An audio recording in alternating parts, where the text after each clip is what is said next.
সব সাপের বাচ্চা তোকে ছোবল মারবে। ছোবো?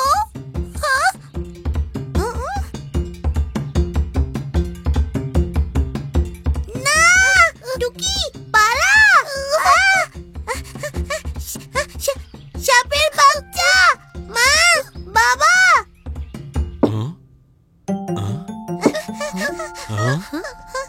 মা, বাবা, ফুলের বাগানে সাপের বাচ্চারা ঘুরছে অনেকগুলো।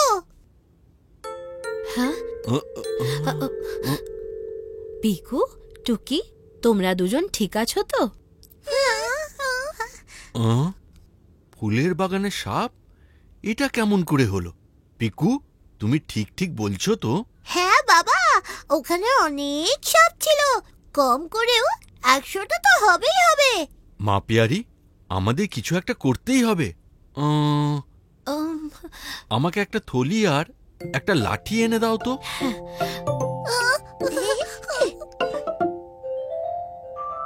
সাবধানে বাবা পিয়ারি, সাপেরা খুবই বিপজ্জনক হতে পারে। ও হ্যাঁ হ্যাঁ, ভয় পেও না, আমি সাপ ধরতে একেবারে এক্সপার্ট। চলো এবার সবাই আমার সামনে থেকে সরে যাও।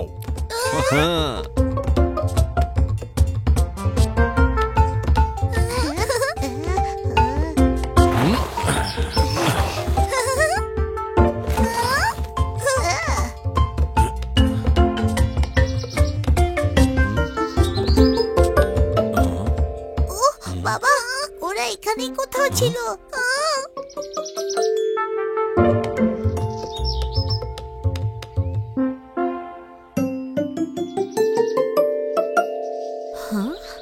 ও পিকু টুকি, বেঁচে গেছি। এগুলো সাপ না, এ তো কেঁচো।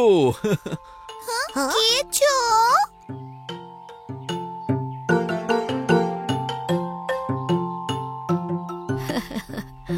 হ্যাঁ টুকি, এগুলো তো জাস্ট কয়েকটা কেঁচো, এরা একদমই ডেঞ্জারাস নয়। হ্যাঁ, মোটেই বিপজ্জনক নয়। কেঁচোরা তো বরং আমাদের অনেক সাহায্য করে। ওরা মাটিকে চারাগাছেদের জন্য আরো উর্বর করে তোলে, আর এই জন্যই তো ওদের চাষিদের বন্ধু বলা হয়। বন্ধু?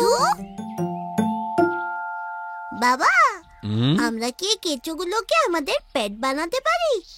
হ্যাঁ, ও প্লিজ বাবা, আমাদের খুব যত্ন করো। ওকে পিকু টুকি, কিন্তু একটা শর্তে, তোমাদের এই কেঁচোদের ঘরের বাইরে গামলায় রাখতে হবে, ঠিক আছে? ঠিক আছে। ইয়ে ইয়ে ইয়ে ইয়ে।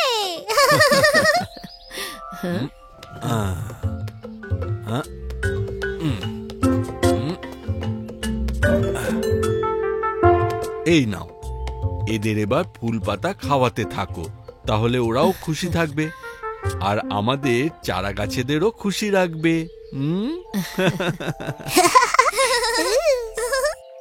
হ্যাঁ, ছোট কেঁচোর দল যদি থাকে মস্তিতে, আমাদের গাছরাও তবে থাকবে স্বস্তিতে।